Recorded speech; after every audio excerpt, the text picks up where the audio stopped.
I saw a patient the other day who was suffering from obesity and was very reluctant to go on PAP therapy because in their mind, the bariatric surgery that they had been planning was what they believe would take care of their sleep disordered breathing.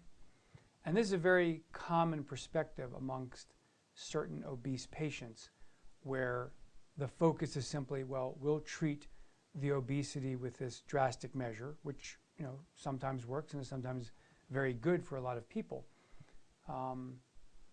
But what they're missing out on, in my opinion, is that there are risks to being overweight in relationship to getting surgery. And these risks are the actual surgical risk of having to deal with a large mass of tissues in certain cases, and also anesthesiological risk, the ability to be put to sleep in a healthy way, be intubated correctly to actually protect the airway. And it's been well described already in the literature that such individuals have their own set of risks that are higher than someone who is not obese in trying to undergo any type of surgery.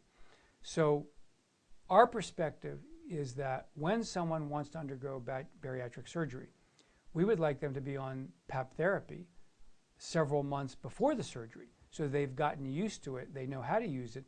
That in itself could potentially reduce some surgical risk because the treatment of PAP therapy will decrease inflammation in the airway, which is, of course, a good thing. It's also conceivable, and we've seen this, some patients actually begin to lose some weight when using the PAP therapy. And that, again, is another thing that reduces surgical risk.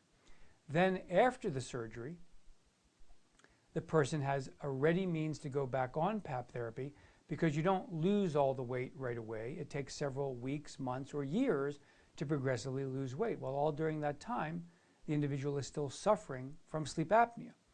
And so by using PAP therapy directly afterwards, they continue to give themselves an optimal sleep, optimal energy, and all of these things we think will help them in the long course of trying to overcome obesity. So our model for bariatric surgery cases is get on CPAP beforehand, use it at least for a few months, and then after the surgery, continue using it, and then reevaluate, of course, once a large proportion of weight has been lost to see what the status of the sleep apnea is.